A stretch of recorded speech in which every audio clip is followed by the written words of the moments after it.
the next election, following a series of family tragedies. The 64-year-old announced his decision in an open letter to his Falkirk West constituency. It comes weeks after the death of his 35-year-old son, Dennis, from a brain tumour. Another son, Paul, died from skin cancer in 1989. And his eldest son, Mark, who lives in Australia, is suffering from motor neurone disease. 20% of rapid response ambulances in Glasgow and Lanarkshire are not staffed by paramedics. The Scottish Ambulance Service denies that lives have been put at risk and aims to have all emergency vehicles staffed by trained paramedics by the end of the year. The Antonine Wall is to be the UK's official nomination for UNESCO World Heritage status. The Roman structure runs 37 miles from Bo'ness in West Lothian to Okopatrick in West Dunbartonshire.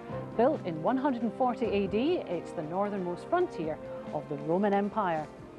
Now you know. 10 people have been dramatically rescued from a blazing building in Paisley. These pictures, sent in by Scotland Today's citizen reporter, show residents being helped from the fire engulfing their home in Dunn Street. The survivors, including a family of 5, were treated for smoke inhalation and minor cuts. A lucky escape indeed, and if you capture an event on film, then don't hesitate to get in touch. You can send your pictures and your ideas by contacting our citizens reporter. There are your details on your screen.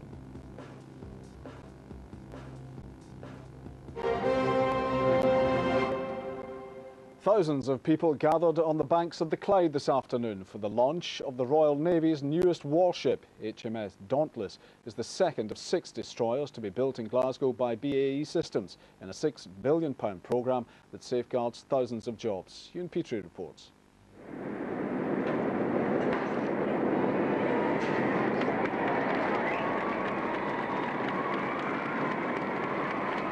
It took just a few seconds for more than 7,000 tonnes of steel to slide into the Clyde.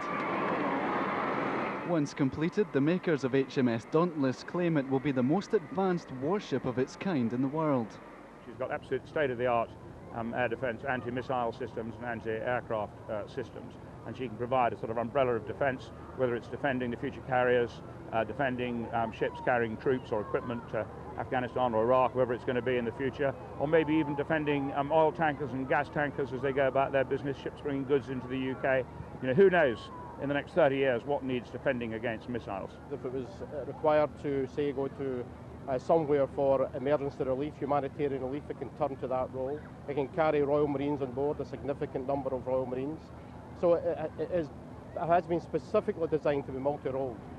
Dauntless is the second ship of its class to be launched on the Clyde in less than a year. 3 more Type 4-5 destroyers are already under construction, with work on the 6th due to start soon.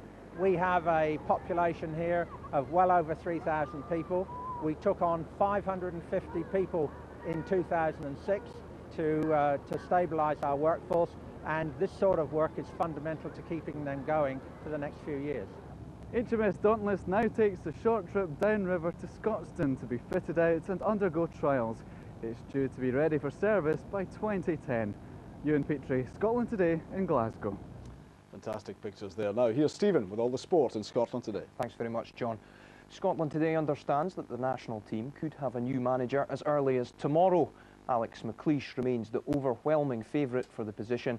The former Rangers boss is still in talks with the SFA, although they insist he's not the only candidate. Timing is now an issue, however, and with Chief Executive David Taylor set to attend a UEFA conference in Germany tomorrow, the process could drag on into next week if an agreement isn't reached quickly. Elsewhere, Celtic have secured the services of former Hibs youth